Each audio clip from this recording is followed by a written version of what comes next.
Have you ever wondered how we understand literature? So, hi everyone. Have you ever wondered how we understand literature? From ancient Greece to modern day analysis, the way we critique books have evolved drastically. So, in this video, we are going to uncover the fascinating history of literary criticism from its origin to its impact on our understanding of stories. So, literary criticism, it isn't about finding flaws, it's a journey through time, revealing how we interpreted stories and their meanings.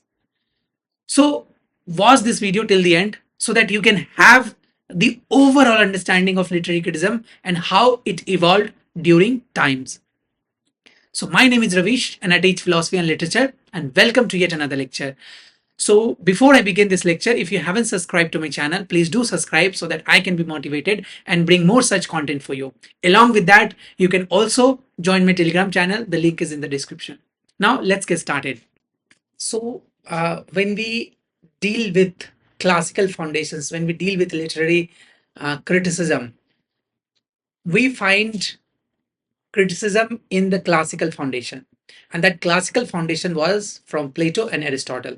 These were the two major figures, Plato और Aristotle. और जब इनकी theory पढ़ते हैं, इनकी philosophical theory हम पढ़ते हैं, and that's where we find कि हमारी लिटरेरी थ्योरी यहीं से स्टार्ट होती है. So we can say that the classical foundation or the history of literary theory and criticism, it is deeply rooted in the ancient philosophical Greece. एक book थी the Republic, प्लेटो की एक book थी the Republic. उसके 10वें chapter में प्लेटो art के ऊपर क्रिटिसाइज करते हैं and he says that all the poets should be ban from the ideal society. जो पोएट्स होते हैं, जो क्रिएटर्स होते हैं, जो आर्टिस्ट होते हैं, उनको आइडियल सोसाइटी से बैन कर दो. Why did he say that? क्योंकि उसने देखा, he viewed art as a deep suspicion. उसको आर्ट सस्पिशन की तरह दिखता था. उसको लगता था कि जो आर्टिस्ट है ना, वो काफी सस्पिशियस है.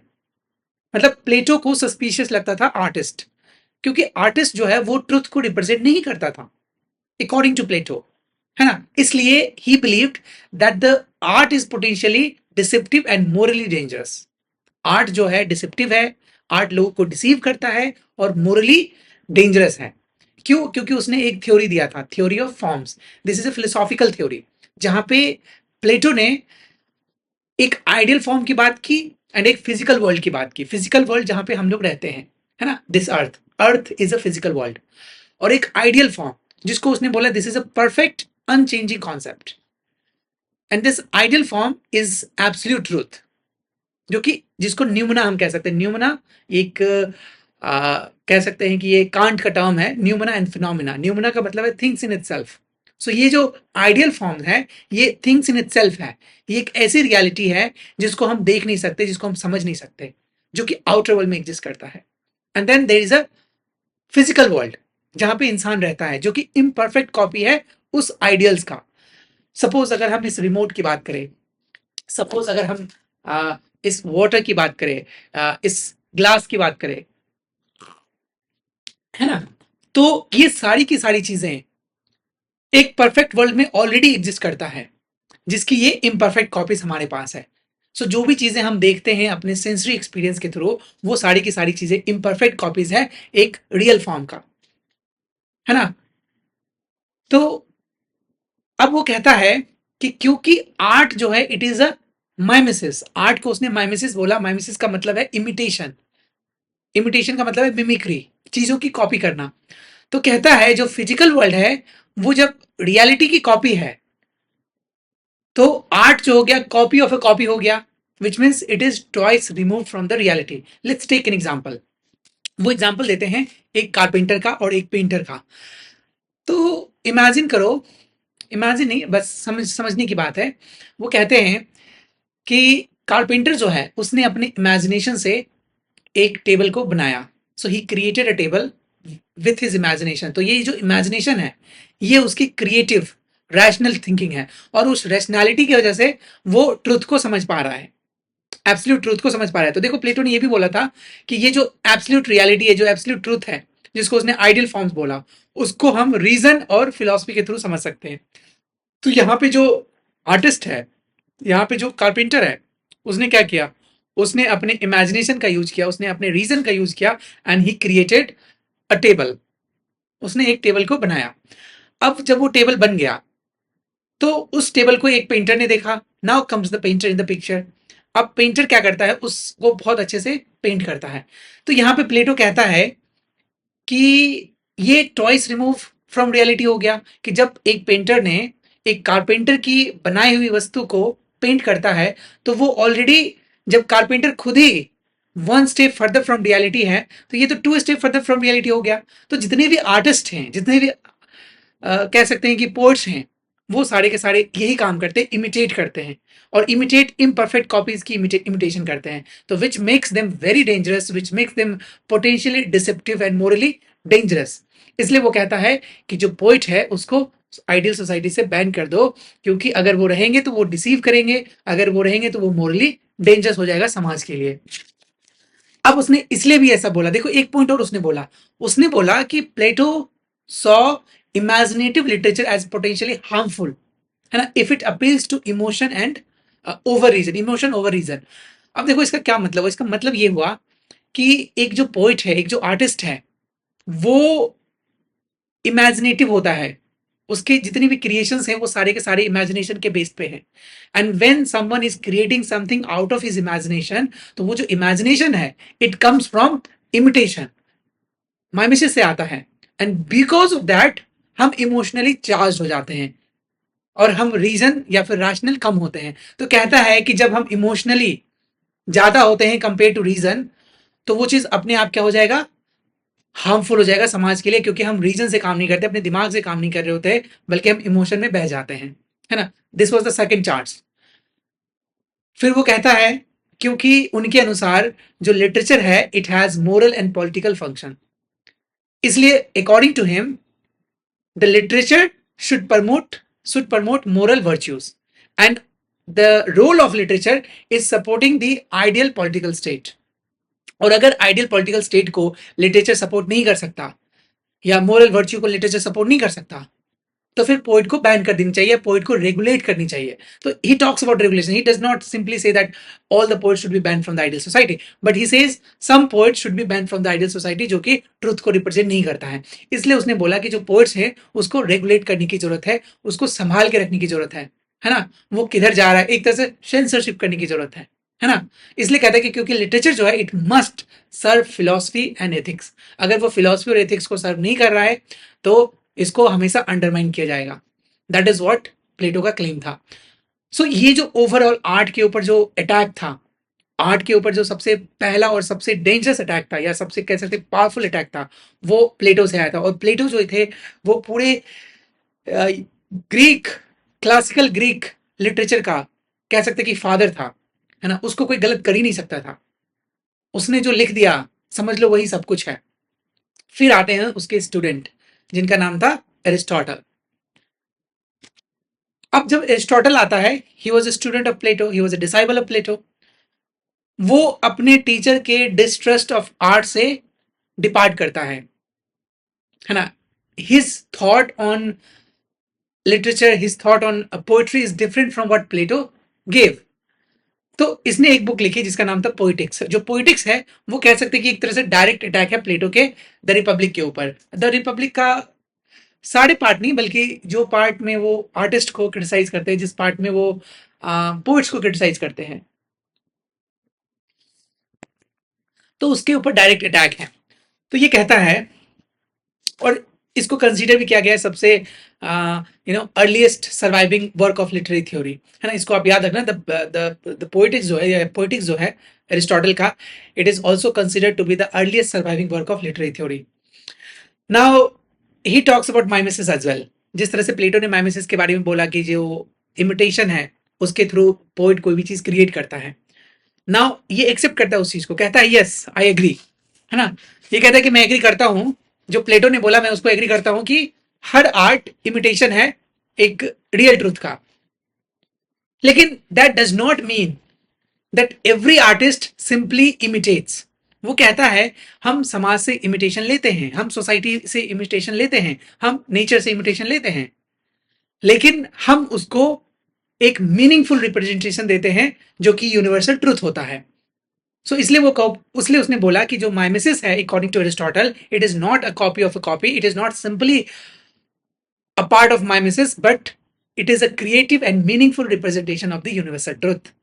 ये क्रिएटिव है, ये मीनिंगफुल है और ये रिप्रेजेंट करता है यूनिवर्सल ट्रुथ को. जैसे एग्जाम्पल के थ्रू समाज में कोई चीजें घटित हो रही हैं, तो कोई चीज अगर बुरी हो रही है तो क्यों बुरी हो रही है. अगर किसी के साथ कोई घटना घटी या किसी का सारा पैसा लूट लिया गया या किसी ने किसी को मर्डर कर दिया, so all these things tells us about the human nature, about human experiences, है ना. और जब इसको हम एज अ आर्ट फॉर्म लिखते हैं, इसको जब एज अ आर्ट रिप्रेजेंट करते हैं, एज अ ड्रामा रिप्रेजेंट करते हैं, तो उससे क्या होता है, उससे वो एक यूनिवर्सल ट्रुथ को डिपिक्ट करता है ना. तो वही कहते हैं कि जो आर्ट है वो यूनिवर्सल ट्रुथ को बताता है अकॉर्डिंग टू एरिस्टोटल. फिर कहते हैं कि जो पोइट्री है, ड्रामा है, it represents human experiences in general truth, not specific incident. मतलब कि जो पोइट्री है या जो ड्रामा है वो कोई स्पेसिफिक इंसिडेंट की बात नहीं करता, बल्कि ओवरऑल एक जनरलाइज फॉर्म होता है, जिसमें अगर सपोज चोरी करना पाप है, अगर उसको दिखाया गया, उसको एज अ पोइट्री लिखी गई, या किसी को मर्डर कर देना गलत है, अगर उसके बारे में पोइट्री लिखी गई, तो that represents the general truth जो कि यूनिवर्सल है ना. फिर वो कहता है कि literature helps understand human nature, जो ह्यूमन का नेचर है, ह्यूमन क्या फील करता है, ह्यूमन किस तरह के इमोशंस को मतलब देखता है, या किस सिचुएशन में ह्यूमन कैसा काम करता है, ये सारी की सारी चीजें क्या होती है, लिटरेचर के थ्रू ही हमें समझ आती है. If we do not read more literature, we will never understand what people thinks.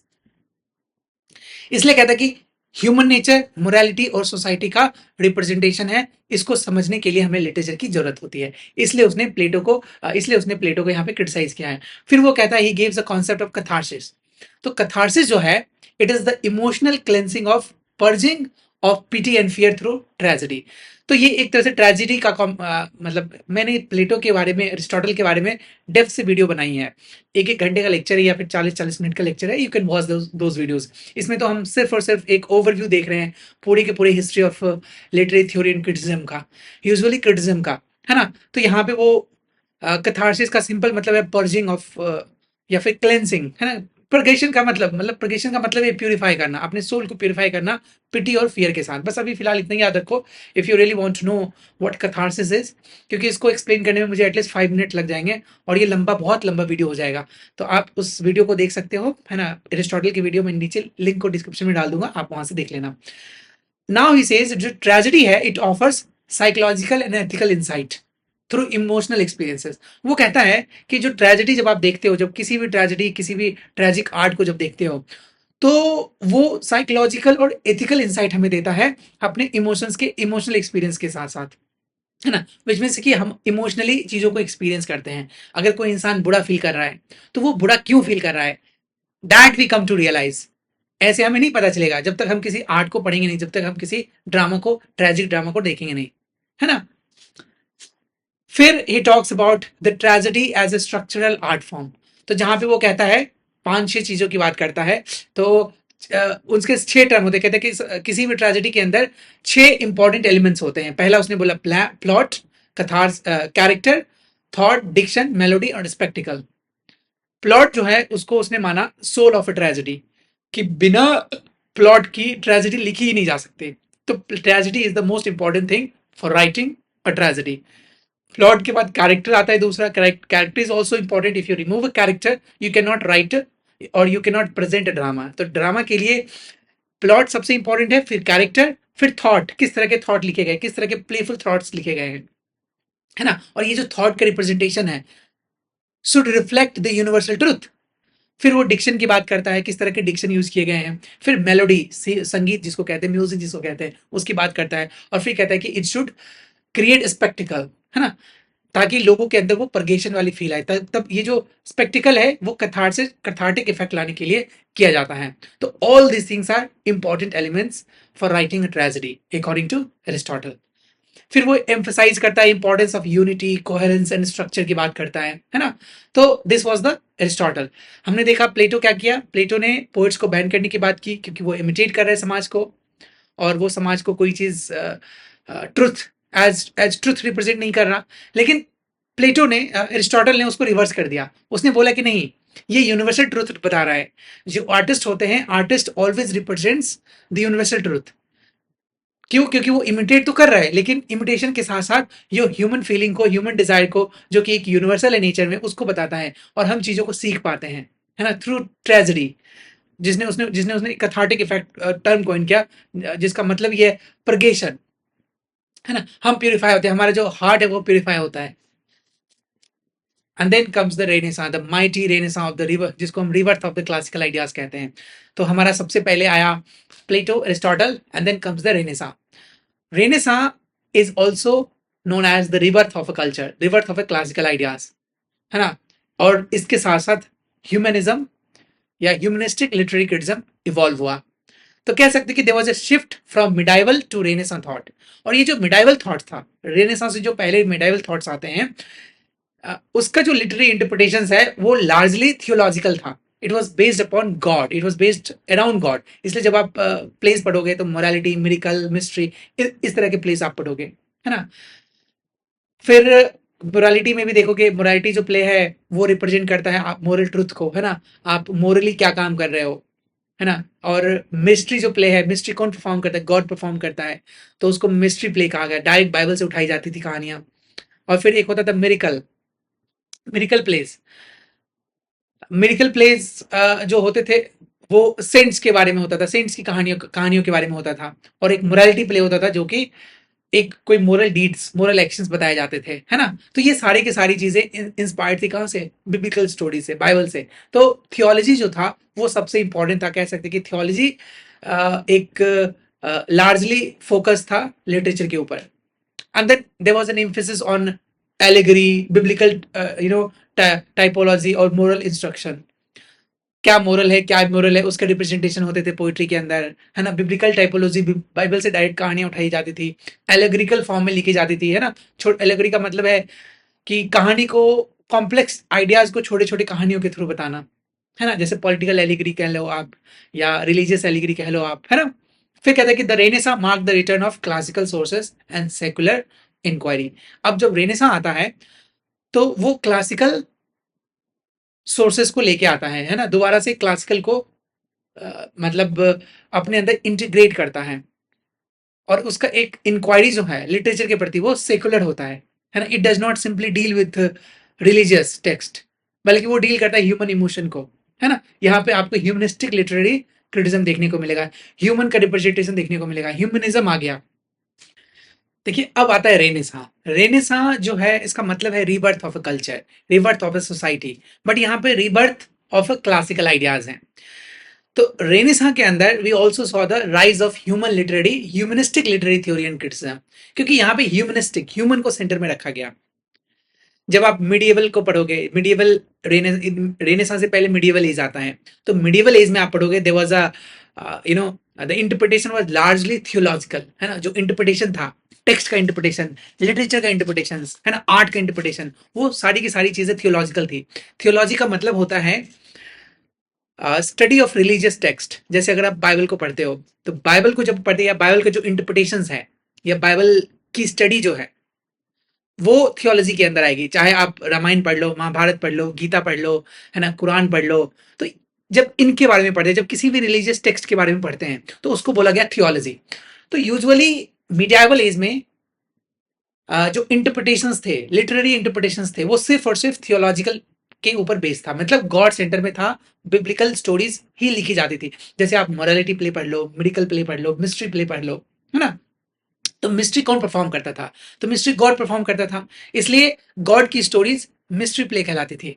फिर मिरिकल, मिरिकल कौन परफॉर्म कर सकता है? सेंट्स मिरिकल परफॉर्म कर सकते हैं, मिरिकल कर सकता है ना। तो मिरिकल अगर कोई कर रहा है तो वो गॉड और सेंट्स की कहानी होती थी उसमें। और फिर मोरालिटी प्ले, जिसमें मोरल एक्शन, मोरल डीड्स दिखाई जाती थी, जैसे every man is a moral play, very important work. तो ये जो इंटरप्रिटेशन था वो लार्जली थियोलॉजिकल था, थियोलॉजी के ऊपर बेस्ड था, मतलब बिब्लिकल स्टोरीज के ऊपर बेस्ड था। उसके अंदर इम्फेसिस था। जब मिडिएवल आर्ट को पढ़ोगे, मिडिएवल क्रिटिज्म को पढ़ोगे, तो वहां पे यूजुअली जो स्टोरीज होती थी वो एलिगोरिकल होती थी, बिब्लिकल टाइपोग्राफी होती थी, है ना, मोरल इंस्ट्रक्शंस होता था उसके अंदर। अब देखो एलिगरी किसको कहते हैं, आप पूछोगे। एलिगरी का सिंपल मतलब है कि कॉम्प्लेक्स आइडियाज को छोटी सी कहानियों के थ्रू बताना। जैसे आप चंपक पढ़ते होगे, नंदन पढ़ते होगे, तो उसमें घोड़े और कछुए की कहानी, वो भी एलिगरी है। तो घोड़े और कछुए की कहानी के थ्रू हम कॉम्प्लेक्स चीजों को बता रहे हैं, है ना। And then comes the renaissance that marked a return of classical sources of secular inquiry. अब देखो, क्लासिकल सोर्स दोबारा से, रेनेसा का मतलब है rebirth of a culture, rebirth of society, rebirth of classical ideas. तो दोबारा से क्लासिकल आइडियाज को इंटीग्रेट लोगों ने करना शुरू कर दिया, विच मीन्स की जो ह्यूमन थॉट है, ह्यूमन इमोशंस है, ह्यूमन आइडियलिज्म है, उसको लोगों ने दिखाना शुरू कर दिया, उसके बारे में लोगों ने बातें करना शुरू कर दिया। तो जब हम बात करते हैं रेनेसा लिटरेरी थ्योरी इन क्रिटिज्म की या लिटरेरी क्रिटिज्म की, तो उसमें ह्यूमनिज्म पे ज्यादा एम्फेसिस की गई है। तो ह्यूमनिज्म का मतलब है कि dignity of a human reason, human जो करता है, इंसान जो करता है ना, और उसके जो कॉन्सिक्वेंसेस होते हैं उसके ऊपर ज्यादा एम्फेसिस है, ना कि गॉड के ऊपर। जैसे जैसे हमने मोरालिटी प्ले देखा, जैसे हमने मेडिकल प्ले देखा, जैसे हमने मिस्ट्री प्ले देखा, इन सब के अंदर गॉड वॉज द सेंटर और बाद बाकी चीजें गॉड के चारों तरफ घूमती थी, है ना। सारी स्टोरीज गॉड के ऊपर बेस्ड होता है, अगर आप बुरा करोगे तो गॉड आपके साथ बुरा करेगा। बट नहीं, यहाँ पे ह्यूमन को एम्फेसाइज किया गया, है ना, इंसान को, इंसान के रीजन को, है ना, उसके फैकल्टी ऑफ माइंड को ज्यादा कह सकते हैं कि इंपॉर्टेंस दी गई। And then there was a classical text, classical reading of classical text, study of classical text, and then literature as a means of ethical and intellectual development हो गया यहाँ पे, कि लिटरेचर को as an ethical and intellectual development की तरह देखी जाने लगी। इसलिए आप देखोगे इस पर्टिकुलर एज में लोगों ने एसेज लिखने शुरू कर दिए। जैसे आप रेनेसां का सबसे इंपॉर्टेंट जो एसेइस्ट है, जिसने ऑफ स्टडीज लिखा है, ऑफ मैरिज लिखा है, बहुत सारे लिखे हैं, ऑफ नेचर लिखा है ना, फ्रांसिस बेकन, आप उनको पढ़ना। तो Bacon is also considered to be the father of English ऐसे, है ना। जब इस तरह के क्वेश्चंस बनेंगे, अगर आप किसी पर्टिकुलर एग्जाम की तैयारी कर रहे हो तो वो ऐसे लिखता था। ऐसे जो है वो फिलोसॉफिकल आइडियाज को या फिर एथिकल या इंटेलेक्चुअल डेवलपमेंट के अंदर आता है। और इस एज का सबसे इंपॉर्टेंट लिटरेरी क्रिटिक था, वो था सर फिलिप सिडनी। अब जैसे प्लेटो के जो थॉट्स थे ना, वो रीऑकर कर रहे थे, है ना। तो लोग बार बार, कुछ लोग, नॉट एवरीवन, वो बार बार कहते थे कि प्लेटो ने बहुत अच्छा किया, प्लेटो ने पोएट्स को बैन करने की बात की, बहुत अच्छा किया। एंड देन फिलिप सिडनी ने बोला नहीं, उसने एक बुक लिखा, the defence of poesy. This is the first major work of English literary criticism. अगर जब हम क्लासिकल को छोड़ दे, तो जब इंग्लिश लिटरेचर की बात करें, इंग्लिश लिटरेरी क्रिटिज्म की बात करें, तो सर फिलिप सिडनी का the defence of poesy considered to be the first major work of English literary criticism. And here he responds Puritan criticism को, है ना, कि पोइट्री, प्यूरिटन्स की जो थिंकिंग थी, वो कहता था कि पोइट्री जो है वो इमोरल है, इट्स फ्रिवलस, पोइट्री इमोरल है, इमोरलिटी दिखाता है, उसके अंदर कोई मोरल ट्रूथ नहीं है। तो उसी के डिफेंस में इन्होंने लिखा अब अ डिफेंस ऑफ पोइट्री। नाम से पता चल रहा है, आर्ग्यूमेंट करेगा कि पोइट्री को क्यों बचानी चाहिए, पोइट्री क्यों इंपॉर्टेंट है। तो he draws on Aristotle and Homer, Homer को उसने पढ़ा, एरिस्टोटल को पढ़ा, and on the basis of Homeric and Aristotelian point of view he defends poetry. उसने बोला कि लिटरेचर जो है it should delight and instruct. तो उसके अनुसार लिटरेचर जो है वो डिलाइट करता है, इंस्ट्रक्ट करता है, मतलब आपको खुश करता है, आपको इंटरटेन करता है, and along with the entertainment it also instruct you, it also teaches you something. और वो समथिंग क्या है, वो मोरल एक्शन है, वो मोरालिटी सिखाना है आपको, है ना, what you should do and what you shouldn't do. उसी तरीके से एरिस्टोटल के तरीके से, मतलब जिस तरह से एरिस्टोटल ने बोला, जिस तरह से एरिस्टोटल ने पोइट्री को देखा, a powerful form of mimesis that promotes virtue, इन्होंने भी बिल्कुल उसी तरीके से पोइट्री को देखा, इन्होंने भी बिल्कुल उसी तरीके से पोइट्री को लिया। इनके अनुसार भी जो पोइट्री है, it is a form of mimesis that promotes virtue, it does not simply mimic, things. So he claims poetry can inspire moral action more effectively than philosophy and history. जो poetry है वो philosophy से भी ज्यादा, history से भी ज्यादा, है ना, आपको दिखाएगा। मतलब हिस्ट्री, जब हम हिस्ट्री की बात करते हैं, जब हम फिलॉसफी की बात करते हैं, because history will only tell you about certain things that happened in past, और philosophy will tell you a certain aspects of ideas. लेकिन पोइट्री जो है, it tells you more than that, because poetry के अंदर जो poets होते हैं, they create something, so poet becomes the creator here, poet creator बन जाता है। जब क्रिएटेड ही है पोएट, तो which means he is by far better than the philosopher and the historians. क्योंकि फिलॉसफी एब्स्ट्रैक्ट आइडिया को डील करता है, वो ट्रुथ को रिप्रेजेंट नहीं कर सकता, वो एब्स्ट्रैक्ट आइडियाज को डील करता है। You B confused in philosophy. You जब आप फिलॉसफी पढ़ोगे तो देखोगे जितनी भी डिफरेंट डिफरेंट फिलोसफर्स है, they all differ from each other. उस समय you won't be able to find out the real truth. But history एक तरह से फैक्ट से बॉन्ड है, लेकिन पोइट्री इट्स फ्लूइड, है ना। उसके बाद इम्पैक्ट ऑफ प्रिंटिंग प्रेस भी होता है, and due to which printing press के इम्पैक्ट की वजह से क्या होता है कि लोगों ने पढ़ना शुरू कर देते हैं, लोगों ने इनके वर्क को पढ़ना शुरू कर देते हैं, and that gave the growth of cultural, मतलब एक तरह से कल्चरल या फिर क्रिटिकल कल्चर। रेनेसा की जो सोसाइटी थी वो धीरे धीरे मिडिल क्लास का राइज हो रहा था, एंड ड्यू टू विच, क्योंकि जब आपकी इकोनॉमी स्टेबल होगी तो ऑब्वियस सी बात है कि आपके पास पैसे आएंगे, जब पैसे आएंगे मिडिल क्लास के पास, मिडिल क्लास राइज करेगा। जैसे मिडिल क्लास राइज करेगा they will start learning, because middle class are those who are well educated person. एक एरिस्टोक्रेटिक होते हैं जिनके पास ऑलरेडी बहुत सारा धन होता है, लेकिन एक मिडिल क्लास होता है जिसको बुर्जुआ क्लास बोला गया। तो जो बुर्जुआ क्लास है, जो मिडिल क्लास है, वो वेल एजुकेटेड पर्सन होता है। तो वेल एजुकेटेड पर्सन खाली टाइम में क्या करेगा, वो पढ़ेगा। तो जब प्रिंटिंग प्रेस आई, पहले गुटेनबर्ग लाए थे जर्मनी में, उसके बाद जो दूसरी प्रिंटिंग प्रेस आई थी, इंग्लैंड में सबसे पहले प्रिंटिंग प्रेस लाया था विलियम कैक्सटन ने। जब कैक्सटन प्रिंटिंग प्रेस लाए थे तो धीरे धीरे लोगों ने रेनेसां के समय पढ़ना शुरू कर दिया, और मिडिल क्लास जब राइज होता है, जब लोग पढ़ना शुरू करते हैं तो ऑब्वियस बात है डिबेट्स खुल जाएंगे, है ना। लिटरेचर के ऊपर, लिटरेचर का रोल्स, लोग बातें करने लगे, क्रिटिकल स्टैंडर्ड्स बढ़ जाता है, एक तरह से डेवलपमेंट ऑफ क्रिटिकल स्टैंडर्ड्स हो जाते हैं, है ना। राइज ऑफ एसेज जैसे मैंने बताया, फिर आपको कमेंट्री, प्रिफेस, ये सारी की सारी चीजें आपको देखने को मिलता है। सो कह सकते हैं कि renaissance was the foundational period for the literary criticism because it gave rise due to मतलब क्योंकि प्रिंटिंग प्रेस आ गई थी, और प्रिंटिंग प्रेस की वजह से क्रिटिसिज्म के अंदर राइज होना शुरू हो गया। लोग पढ़ना शुरू कर दिया, मिडिल क्लास पढ़ना शुरू कर दिया। जब आप ज्यादा पढ़ना शुरू करोगे तो आपके अंदर से एक क्रिटिक निकलेगा, और जब आप क्रिटिक बनोगे एंड व्हेन यू स्टार्ट क्रिटिंग, देखो क्रिटिसिज्म का मतलब ये नेगेटिव क्रिटिसिज्म नहीं है, क्रिटिसिज्म हमेशा कंस्ट्रक्टिव होता है। जब भी कोई क्रिटिक किसी के ऊपर क्रिटिसाइज करता है तो ही ऑल्सो गिव्स द एक रोड मैप देता है कि how he should have done it, है ना। सिंपली ये नहीं कहता कि तुम्हारी किताबें खराब है, वो कहता है कि क्यों खराब है, जो तुमने लिखी है उसका क्यों वैल्यू कुछ नहीं है। तो they also give the reason. So this is also called the constructive criticism.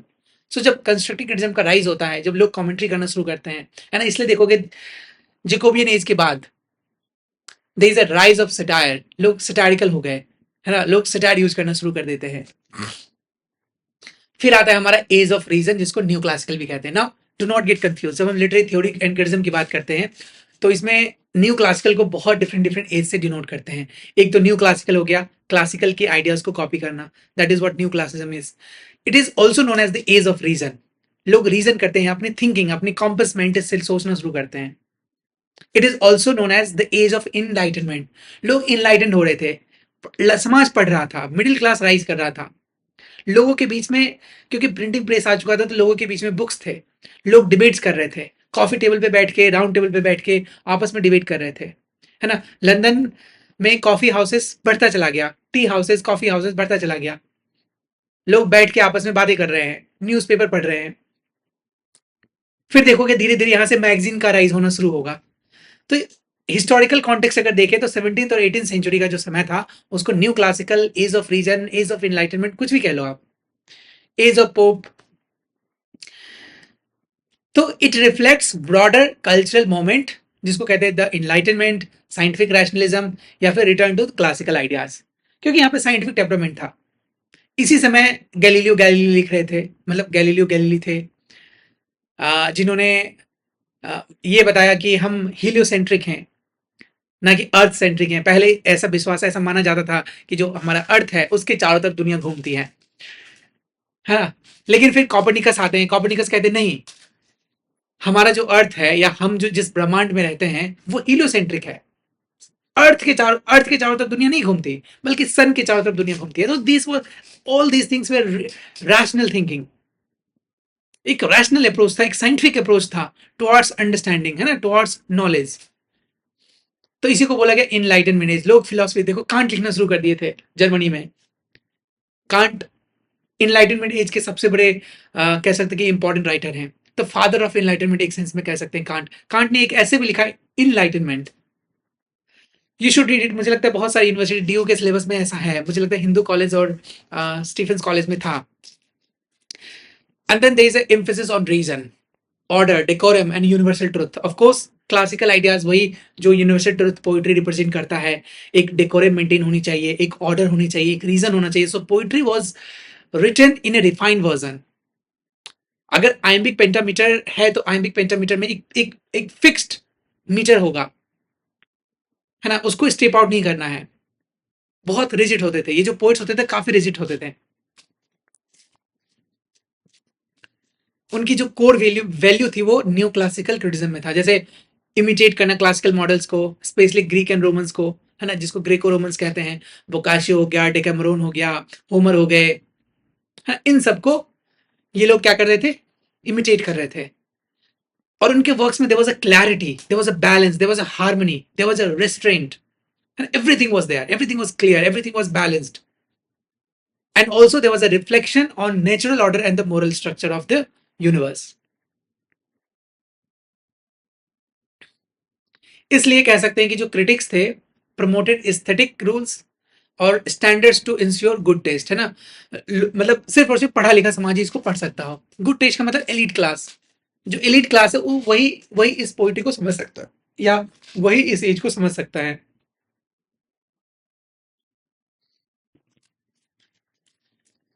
जैसे कुछ इंपॉर्टेंट राइटर्स थे इसमें, जॉन ड्राइडन सबसे इंपॉर्टेंट राइटर न्यू क्लासिकल का था।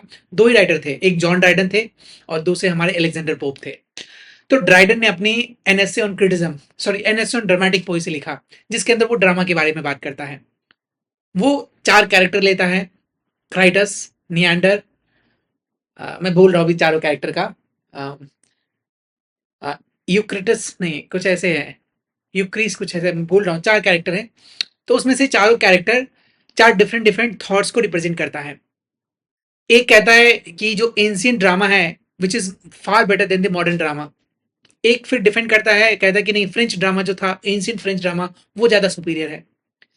फिर एक कहता है जो एंशियंट ग्रीक, सॉरी एंशियंट जो इंग्लिश ड्रामा है वो ज्यादा बेटर था। फिर एक कहता है कि नहीं, जो मॉडर्न ड्रामा है वो ज्यादा अच्छा, जो नियांडर होता है, जो कि खुद जॉन ड्राइडन होते हैं, ही डिफेंड्स द मॉडर्न ड्रामा। वो कहता है कि नहीं, मॉडर्न ड्रामा जो है वो फ्रेंच भी अच्छा है, क्लासिकल भी अच्छा है, लेकिन जो मॉडर्न ड्रामा है वो ज्यादा अच्छा है क्योंकि ये यूनिटी को भी फॉलो नहीं कर रहा। जैसे शेक्सपियर का एग्जाम्पल देते हैं, कहते हैं कि Shakespeare is the best that we have, है ना। तो उन्होंने मतलब he saw literature as a blend of reason in imagination, reason और इमेजिनेशन का ब्लेंड देखा उन्होंने, है ना।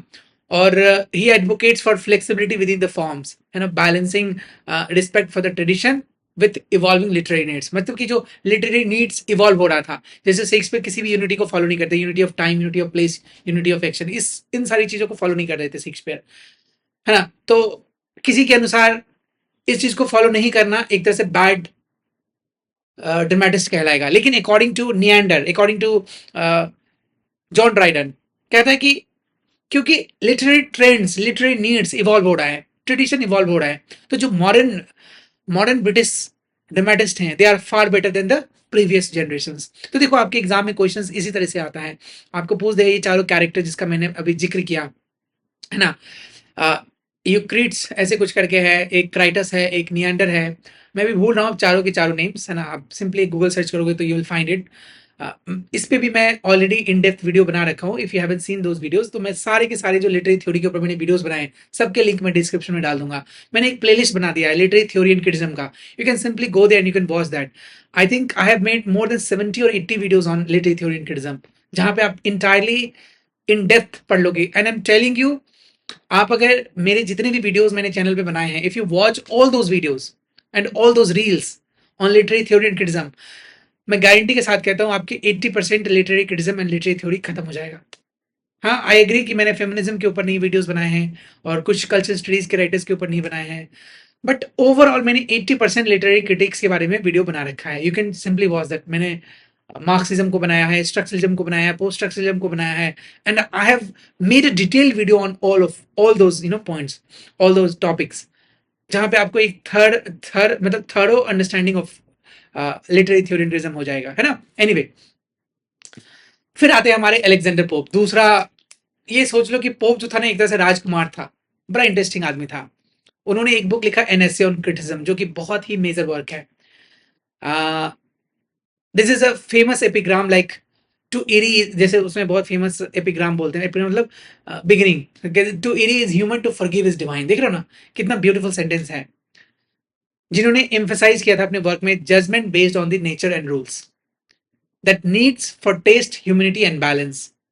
And he also want blind innovation and rigid adherence to that. Simple अगर इसको समझना है तो Alexander Pope essay on criticism के ऊपर, या एसे ऑन क्रिटिज्म में क्रिटिज्म के ऊपर लिखा कि एक क्रिटिक को कैसा होना चाहिए, एक क्रिटिक को किस तरह की पोइट्री लिखनी चाहिए। जैसे उसने बोला लोगों को कम से कम 19 साल वेट करना चाहिए किसी पर्टिकुलर टेक्स्ट को पब्लिश करने से पहले, उसको बार बार पढ़ना चाहिए, बार बार पढ़ना चाहिए, और जब वो एकदम कॉन्फिडेंट, क्योंकि समय के साथ उनकी थिंकिंग चेंज होती है, समय के साथ एक राइटर की थिंकिंग चेंज होती है, तो कहता है कि जब वो स्टेबल हो जाता है तब जाके एक राइटर को पब्लिश करनी चाहिए अपनी work. So criticism always, criticism must have this nature and this rule and all this, एक कह सकते हैं कि ये जो ब्लाइंड इनोवेशन है वो सब नहीं होनी चाहिए एक सेंस में, है ना। फिर आते हैं हमारे डॉक्टर सैमुअल जॉनसन, जो कह सकते हैं कि इस एज के सबसे बड़े डोमिनेंट फिगर थे। वैसे ये सारे डोमिनेंट फिगर थे, एज ऑफ पोप भी माना जाता है, एज ऑफ डॉक्टर जॉनसन भी माना जाता है। अब जॉनसन सबसे ज्यादा फेमस है डिक्शनरी को कंपाइल करने के लिए, उसने अपनी पूरी जिंदगी लगा दी थी डिक्शनरी बनाने में, है ना। तो कह सकते हैं कि लेटर न्यू क्लासिकल फिगर में आते हैं, फ्लेक्सिबल ह्यूमन अप्रोच है इनका, ह्यूमनिस्टिक अप्रोच है इनका। इनका एक वर्क था प्रीफेस टू शेक्सपियर, जिसमें उन्होंने डिफेंड किया शेक्सपियर को, जो डिपार्ट कर रहे थे क्लासिकल यूनिटी से, जो मैंने क्लासिकल यूनिटी के बारे में बातें की, unity of place, unity of time and unity of action, जो कि एक ड्रामा में होनी चाहिए according to Aristotle. And he also valued psychological realism and universal human insight, जो कि मॉडर्न ड्रामा में आपको देखने को मिलता है। He advocates for moral seriousness and but recognize the complexity of life and character। मतलब कि जो आर्ट है, जो ड्रामा है, it should represent moral seriousness, और ये आपको मॉडर्न ड्रामा मिलता है, ये आपको शेक्सपियर के वर्क में मिलता है। So he was a fond of Shakespeare. दो राइटर सबसे ज्यादा शेक्सपियर को डिफेंड करते हैं, एक है डॉक्टर सैमुअल जॉनसन और दूसरा है विक्टोरियन एज के राइटर है जिनका नाम मैथ्यू अर्नल्ड। ये दोनों हमेशा शेक्सपियर को बहुत ज्यादा प्रेज किए हैं। टी.एस. एलियट तो क्रिटिसाइज करता है, इवन जॉन कीज क्रिटिसाइज करते हैं शेक्सपियर को, है ना। जैसे टी.एस. एलियट कहता है कि हैमलेट जो इनका वर्क है, it is most definitely an artistic failure. उसी तरीके से जॉन कीज भी करते हैं, नेगेटिव कैपेबिलिटी की बात करते हैं। ऐसे ये तो पॉजिटिव स्टेटमेंट है, नेगेटिव कैपेबिलिटी जो कि शेक्सपियर ऑन करते हैं। एनीवे, फिर आता है romantic age. There was a romantic revolt, emotional and individual, जो कि इंस्पायर्ड था। रोमांटिक एज पूरा का पूरा इंस्पायर्ड था, आपका पूरा नहीं, मतलब the overall the romantic as was inspired by the French revolution, जहां पे फ्रेटर्निटी की बात करता है, जहां पे फ्रीडम की बात करता है ना। तो there was a reaction against the new classical. ये जो रोमांटिक्स थे, रोमांटिक लिटरेरी क्रिटिज्म था, it was a reaction against the new classical. वो जो रिजिड एक रीजन था, एक डिकोरम था, एक ऑर्डर था, उससे काफी ये लोग बोर हो चुके थे, and they wanted to escape from all of it. तो कह सकते कि जो रोमांटिसिज्म था, it was centered on emotion over reason. So there was no reason, मतलब एक रीजन की जरूरत ही नहीं पड़ी यहाँ पे सिर्फ और सिर्फ इमोशन, लोग की फीलिंग्स की बात हो रही थी, मतलब एक पर्सनल इंसान की फीलिंग की बात हो रही थी। So suppose I am a Wordsworth, मेरी जो फीलिंग है, मैं जो चाहता हूं, मैं उसके बारे में लिखूंगा। ये था Romantics. Romantics, they were very concerned about their own feelings, their own desires, their own thoughts. So in romantic poetry, in romantic age, you will find that all the poems are representation of the self, है ना। And there was imagination over imitation नहीं था, बल्कि imagination था। लोग imagine करते थे चीजों को। जैसे अगर आप एसटी कॉलेज को पढ़ोगे, तो there is a story of Rime of the Ancient Mariner, जिसमें आप एल्बेस्ट्रोस को मारने के बाद पूरी की पूरी सिनेरियो चेंज हो जाती है ना। There is a very famous line, water water everywhere, there is nothing to drink. तो ये एल्बेस्ट्रोस पक्षी को मारने के बाद होता है। You should read this. ये सारे के सारे इमेजिनेशन है, क्रिएटिव इमेजिनेशन है। ऐसे बात भी वो करता है एसटी कॉलेज, हम लोग पढ़ेंगे अभी एसटी कॉलेज के बारे में, will come to that later. फिर नेचर एंड सब्जेक्टिविटी की बात करता है, ओवर रूल्स एंड डेकोरम की बात करता है, मतलब रूल्स और डेकोरम को छोड़ के नेचर और सब्जेक्टिविटी में जाना चाहता है। यहाँ पे ऑब्जेक्टिफाई नहीं किया जा रहा है, ऑब्जेक्टिव की बात नहीं हो रही है, यूनिवर्सल की बात नहीं हो रही है, बल्कि पर्सनल की बात हो रही है, नेचर की बात हो रही है। सबसे इंपॉर्टेंट राइटर इसमें वर्ड्सवर्थ है। वर्ड्सवर्थ का एक बुक था लिरिकल बैलेंस, जो कि एसटी कॉलेज के साथ पब्लिश की गई। 1798 में लिरिकल बैलेंस आता है, फिर 2 साल के बाद preface to the lyrical ballads आता है। और इसी प्रीफेस में इसी प्रीफेस में वर्ड्सवर्थ बातें करते हैं इनकी new art of writing poetry के बारे में, where he says that poetry is the spontaneous overflow of a powerful feeling.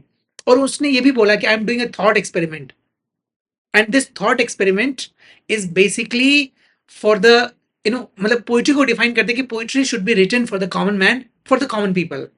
और पोइट्री को जो लैंग्वेज है वो भी बहुत कॉमन होनी चाहिए, so that each and every person can understand, even even a farmer can understand. जैसे एक पोम है सॉलिटरी रीपर, एक कॉमन गर्ल के बारे में कहानी है, एक कॉमन गर्ल के बारे में स्टोरी है। वो रीप कर रही है और साथ में गुनगुना रही है, और राइटर्स जो हमारे उस रास्ते से गुजर रहे हैं, and what he saw, what he experienced about that particular woman, about that reaper, उसने उसके ऊपर पोइट्री लिख दी। तो ये जो इमोशन है रिकलेक्ट होता है ट्रैंक्विलिटी में, ये जो spontaneous overflow of a powerful feeling है, उस पावरफुल फीलिंग को एक तरह से रिकलेक्ट करके पोइट्री क्रिएट की जाती है जब आप शांति से बैठे रहते हो। जैसे डेफोडिल्स का एग्जांपल, वो अपनी सिस्टर के साथ जा रहे थे और पूरे वादियों में डेफोडिल्स एक फ्लावर होता है, वो फ्लावर खिला हुआ था।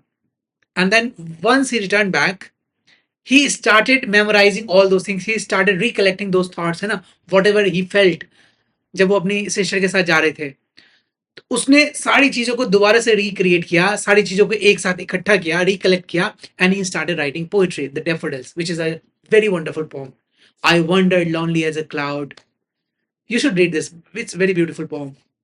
And then he advocates for simple language, which I said, for the common man, or for the ordinary people, for the end of ordinary subjects, and the authentic voice of the poet. कहते हैं कि यही authentic voice है poet का। Poet को कोई happy language को नहीं यूज करना है, बल्कि पोइट को एक इजी और कन्वीनियंट वे में लिखनी चाहिए, ताकि एक कॉमन से कॉमन मैन भी उसको समझ सके, कॉमन से कॉमन मैन भी उसको पढ़ सके। फिर आते हैं Samuel Johnson, sorry Samuel Taylor Coleridge. Coleridge philosopher था, दिन भर ओपियम का सेवन करता था, एकदम पी के एकदम मस्त रहता था, है ना। ओपियम एक तरह का नशा है, जिसको लेने के बाद ओपियम को आप देखोगे, उसको घस के उससे निकाला जाता है, सूखा रहता है, फिर उसको आप रोल करते हो, फिर उसको स्मोक करते हो, which I don't do, I don't take any of such things, but all I am saying is that जो एसटी कॉलेज थे, देखो यूजीसी नेट ने कई बार क्वेश्चन पूछा यहाँ से, तो एसटी कॉलेज ओपियम का बहुत सेवन करते थे, और उन्होंने अपनी एक बुक लिखी, बायोग्राफिया लिटरेरिया, नाम से पता चल रहा है बायोग्राफी है इसके अंदर, अपने लिटरेरी एडवेंचर के बारे में। अब उनके जितने भी लिटरेरी एडवेंचर हैं, वो सारी की सारी चीजें इनके इसी बुक में है, जो कि पब्लिश हुई थी 1817 में। This is a philosophy, this is a psychology, this is a part of criticism, it deals with philosophy. देखो एस्ट्री कॉलेज ऐसा राइटर था, पहला ऐसा राइटर था जिसने फिलोसफी को कंबाइन किया था लिटरेचर के साथ। He brought German aesthetics, he brought German romanticism, he integrated German romanticism into literature. So he made literature a part of philosophy. And then he gave a theory of primary imagination and then the secondary imagination and fancy. Primary imagination का मतलब ये है the living power of perception. ये हर किसी में, मतलब कहता है कि shared by all. Primary imagination जो है वो हर किसी के अंदर है ना। It is a living power of perception, the way we see things. जैसे आप किसी ब्यूटीफुल सीनरी को देखा, हर कोई उसको देख के हर्षित होगा, हर कोई उसको देख के खुश होगा।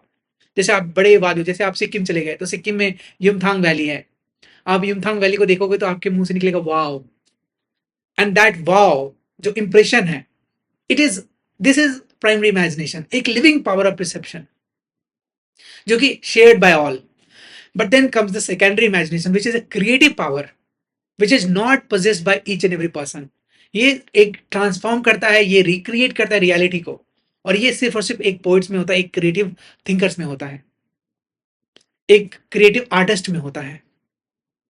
And then he opposes mechanical construction of poetry, जो न्यू क्लासिकल कर रहे थे, है ना, मैकेनिकली रिप्रोड्यूस कर रहे थे पोइट्री को, है ना, ऑर्गेनिक यूनिटी को सपोर्ट करते हैं. ये कहते हैं कि नहीं, पोइट्री जो है it should be organic, it should come from your soul, है ना, it should not be rhythmic, it should not be mechanical, it should be more like a, एक तरह से लिविंग बींग की तरह होना चाहिए, है ना, फाइनर स्पिरिट की तरह होना चाहिए. Poetry should feel like a फाइनर spirit, है ना. सो कह सकते कि इमेजिनेशन के ऊपर फोकस था. इमेजिनेशन जो है it is a central and aesthetic and philosophical force according to S T Coleridge. फिर कहता है कि literature as a moral and spiritual exploration था. जितने भी रोमांटिक्स थे उनके लिए स्पिरिचुअल एक्सप्लोरेशन, मतलब खुद स्पिरिचुअल का मतलब ये नहीं होता कि God. Spirituality means that you are spiritual about something, you are dedicated about something, you are inspired by something. Like nature जो था वो इनका स्पिरिचुअल गाइड था. इवन बोलते भी हैं टिंटन एबे, इफ यू रीड टिंटन एबे, उसमें वर्ड्सवर्थ कहता भी है कि नेचर जो है वो इंस्पायर भी करता है और गाइड भी करता है. तो गाइडिंग प्रिंसिपल था. तो दे सेलिब्रेटेड इंडिविजुअल के जीनियस को, ओरिजिनलिटी को, है ना, सब्जेक्टिव ट्रूथ को, and nature view as a source of insight, beauty and the transcendence. Nature में लोग ट्रांसेंड कर जाते थे, उनकी जो थिंकिंग थी वो नेचर के साथ ट्रांसेंड करती थी. जैसे आप टिंटन एबे पढ़ोगे again, you will feel that you are standing on a cliff. जिस तरह से वो क्लिफ के ऊपर, मतलब पहाड़ के ऊपर हैं और उस ऊपर पहाड़ से वादियों को देख रहे हैं. जैसे आप अगर if you go to let's say, जब आप मसूरी जाओगे, मसूरी से जब आप नीचे देहरादून को देखोगे, हाँ, और वो स्मोक निकलते हुए, पहाड़ियों से स्मोक निकलते हुए देखोगे, so the same feeling, it will give you the same feeling. वो जो टिंटन एबे है वो जगह है.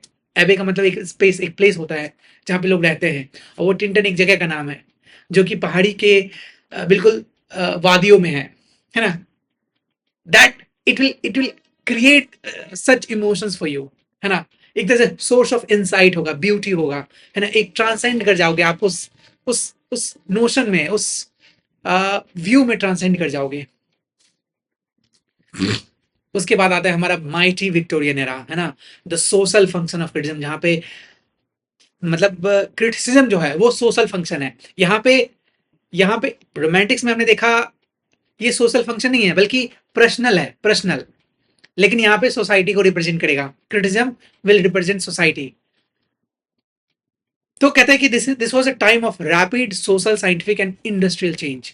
ये जो एज था विक्टोरियन जो था, इस समय रैपिडली चीजें बदल रही थी, सोसाइटी रिफॉर्म हो रही थी, मिडिल क्लास राइज हो रहा था, साइंटिफिक डेवलपमेंट था, है ना, लोग साइंटिफिक होते जा रहे थे. क्योंकि नीचे ने बोल दिया था, डेथ को डिक्लेयर कर दिया था, गॉड को डिक्लेयर कर दिया था डेथ.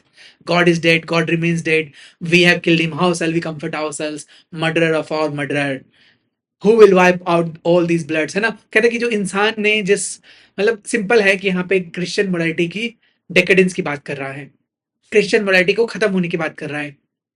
वो कह रहा है कि छोड़ दो क्रिश्चियन मोरालिटी को, you should find your own morality, जिसको बोलते विल टू पावर, है ना, जिसको उसने सुपरमैन बोला है. उबरमेंच जो कॉन्सेप्ट है उसका literal translation means superman. So he is asking human being to reject the foundational Christian ideology and create something new. क्योंकि वो कहता है कि वो इम्प्योर हो चुका है, करप्ट हो चुका है. So leave the corruption, leave the corrupted Christian ideology and find your own faith. वो फेथ गॉड में नहीं बल्कि ट्रस्ट योर सेल्फ, है ना, विल टू पावर, है ना, अपने आप को आप willingly, you need to have that will to power. But Nietzsche को फिर कभी पढ़ेंगे. बट कह सकते हैं कि नीचे, Dostoevsky, Sigmund Freud, all these thinkers they brought science, मतलब. और फिर एक मेजर जो थे द ओरिजिन ऑफ स्पीसीज, इन्होंने लिख के बिल्कुल साइंस को, मतलब बिल्कुल रिलीजन को ऑलमोस्ट खत्म कर दिया. तो there was a rapid social change, scientific development था, इंडस्ट्रियल चेंज था, इंडस्ट्रियल रिवॉल्यूशन हो रहा था. और लिटरेरी क्रिटिसिज्म जो था it reflects a tension between romantic individualism and the pressure of modern society. समाज बदल रहा था, चीजें डिसेंट्रलाइज हो रही थी, ह्यूमन फेथ खोता जा रहा था. So literature was increasingly seen as a tool for moral and social guidance. Literature जो था वो मोरल एंड सोशल गाइडेंस बन गया. जैसे मैथ्यूनल कहता है कि this is the best thing that we have, that we can teach to people, which means criticism, poetry, literature. It is what best that we have, this is the best that we have. क्योंकि अब तो जो best था हमारे पास वो खत्म हो गया. रिलीजन खत्म हो गया. ऑब्वियसली खत्म नहीं हुआ, लेकिन फेथ डिक्लाइन कर रहा है. जैसे आप डब्ल्यू बी को पढ़ोगे, डब्ल्यू बी ने बोला है, turning and turning in the widening gyre, the center cannot hold the falcon cannot hold the falconer. Things fall apart, center cannot hold. ये जो things fall apart है, this is a falling of a nation. ये nation की जो faith है Christianity के अंदर, उसके फॉल की बात कर रहा है. और कहता है कि centre can not hold, there is no centre that can hold all this together. There is no Christian God anymore, है ना. तो ये जो मॉडर्निटी थी, ये जो मॉडर्निटी आने वाला था, या जो मॉडर्निटी आ रहा था, या इंडस्ट्रियल इवोल्यूशन के जो साइंटिफिक टेम्परामेंट था लोगों के अंदर, है ना, वो कहीं ना कहीं समाज को बदल रहा था. तो मैथ्यू अर्नल जो थे वो सेंट्रल फिगर थे विक्टोरियन क्रिटिक्स के. तो उनकी दो सबसे इंपॉर्टेंट बुक है. एक function of criticism at the present time, where he deals with criticism. What should be the function of criticism? Why do we require criticism? Why should we do criticism? Especially in the present time, especially in the time where faith is declining. And then another book was Culture in Anarchy.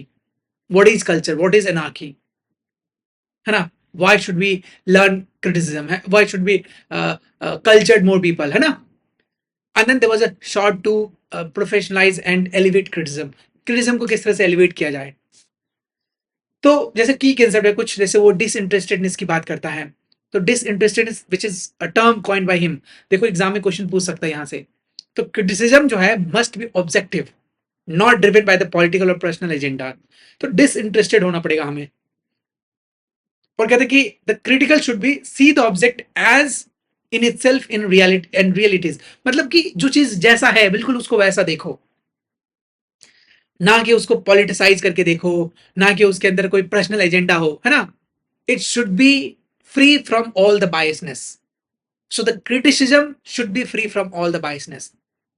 That is what disinterestedness is. You need to forget about the things that you are working upon. Suppose you are reading an article. You don't have to know about the background of the writer or anything. या फिर जैसे suppose आप Shakespeare को लिख रहे हो, या Shakespeare के ऊपर आप पोइट्री कर रहे हो, कुछ भी लिख रहे हो, शेक्सपियर की पोइट्री के ऊपर कुछ लिख रहे हो, तो you don't have to be interested in Shakespeare, you don't have to be biased towards Shakespeare. आपको डिसइंटरेस्टेड होना पड़ेगा. So this is why he says must be objective and not driven by the political or the personal agenda. You do not need to be biased. फिर वो कहता है culture as a moral force. वो culture को as a moral force देखता है, क्योंकि अब कल्चर ही बचा है. अब रिलीजन खत्म हो चुका है, अब कल्चर बचा है. कहता है क्रिटिसिज्म का जो रोल है to promote the best that is known and thought in the world. उन्होंने क्रिटिसिज्म को देखा जो कि सबसे बेस्ट है और सबसे बेस्ट चीजें जो हम दुनिया को सिखा सकते हैं, है ना. तो literature should help cultivate the moral and intellectual life of society. So जो फंक्शन है लिटरेचर का, जो फंक्शन है क्रिटिसिज्म का, it should cultivate the morality सिखाना है, and intellectual life. The more we teach people, the more we teach about criticism, the more we teach about literature, the better people will become, the better human will become. This is where he says जो poetry है ना वही सब कुछ है. जैसे अपनी एक डोवर बीच में एक पोम में कहते हैं all love, let us be true to each other. So there he is talking about poetry. He is talking about the poetry ही अब हमारे पास बचा है जो कि एक दूसरे को संगठित कर सकता है, एक दूसरे को जोड़ सकता है, एक दूसरे को पास ला सकता है. Because center is no longer there. Things fall apart, center cannot hold. Things बिखर चुकी है, रिलीजियस सेंटिमेंट खत्म हो चुकी है. अब हमारे पास सिर्फ और सिर्फ पोइट्री है, सिर्फ और सिर्फ आर्ट है, सिर्फ और सिर्फ कल्चर है. And then he gave a concept of touchstone method कि पोइट्री को किस तरह से लिखनी चाहिए, किस तरह से वो एक अच्छा आर्ट क्रिएट कर सकता है। तो एर्नोल्ड का जो टेक्निक है, जिसके अंदर वो कहता है लिटरेरी क्वालिटी, जिसके बारे में बातें करता है, कहता है कि compares passages from contemporary work to the canonical masterpieces, जैसे होमर, शेक्सपियर या दांते, इन सब के इंस्पिरेशन लो, इन सब के कोई ना कोई सेंटेंस को अपनी पोइट्री के अंदर यूज करो। That is what touchstone method is. तो if a modern work does not match the elevated tone that the western masterpiece had, तो उस समय क्या करना होता है, उस समय एक ही गोल होना चाहिए कि कुछ ना कुछ उसके सेंटेंस को यूज कर लो, उसके वर्ड्स को यूज कर लो, उसके आइडियाज को यूज कर लो, है ना, to create an objective standard for literary excellence. This is what touchstone method is.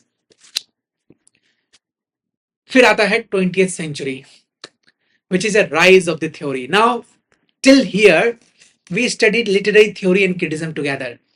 यहाँ पे लिटरेरी थ्योरी भी था, लिटरेरी क्रिटिज्म भी था। क्रिटिज्म का मतलब है कंस्ट्रक्टिव वे में समझना चीजों को, कंस्ट्रक्टिव वे में किसी को क्रिटिसाइज करना for the betterment of that work. Theory का मतलब है एक थ्योरी देना जिस थ्योरी के बेसिस पे चीजों को डिफाइन की जाएगी, लिटरेचर को डिफाइन की जाएगी। जैसे structuralism is a theory, is a theoretical concept. On the basis of structuralism we can interpret any text. तो जैसे हमने थ्योरी ऑफ फॉर्म्स जो था, दैट वाज थ्योरी, लेकिन जब उसने क्रिटिसाइज किया कि प्लेटो को बैन कर दो, तो दैट वाज क्रिटिसिज्म। तो there is a difference between theory and criticism. Theory का सिंपल मतलब है, जैसे मैथमेटिक्स में हम पढ़ते हैं ना, मैथ्स में क्या होता है कि मैथ्स में से पाइथागोरस थ्योरम हमने पढ़ा, तो Pythagoras theorem is used to answer other questions, right. उसी तरीके से जिस तरह से मैथ में हमारे पास बहुत सारे थ्योरम्स होते हैं, on the basis of theorems we solve other major problems. उसी तरीके से in literature theory is something through which we, एक तरह से लेंस की तरह है ये, है ना, आप चीजों को डिफरेंट डिफरेंट तरीके से देखते हो। मैं 20th century the rise of theory के बारे में बाद में बात करूंगा, क्योंकि इसमें कम से कम 2 घंटे का लेक्चर लगेगा, कम से कम 1.5 से 2 घंटे का लेक्चर चलेगा, है ना। और इस दोनों को मैं कंबाइन इसलिए भी नहीं कर रहा हूं क्योंकि यहां तक लिटरेरी थ्योरी एंड क्रिटिसिज्म पूरा कंबाइंड है, बट अब जो हम पढ़ने वाले हैं वो प्योरली थ्योरेटिकल बेस्ड होगा। 20th century and beyond is a century of theory. बहुत सारे थ्योरी इमर्ज होते हैं इसमें, चाहे आप स्ट्रक्चरलिज्म की बात करो, मार्क्सिज्म की बात करो, फेमिनिज्म की बात करो, रीडर रिस्पॉन्स थ्योरी की बात करो, बहुत सारे थ्योरी आपको मिलेंगे। क्वियर थ्योरी की बात करो, है ना, ईगो क्रिटिज्म की बात करो, बहुत सारे थ्योरीज हैं, थ्योरीज ही थ्योरीज है। So we will discuss all those theories in the second part, in the later videos. Thanks for watching. If you found this lecture useful, then please do share it with your friends, and do like, share, and subscribe. I will see you in the next. If you have any queries, then do not hesitate to ask me. Ask me, just write down your queries and ask me, and I will answer those queries. That's all. Thanks for watching. Bye bye.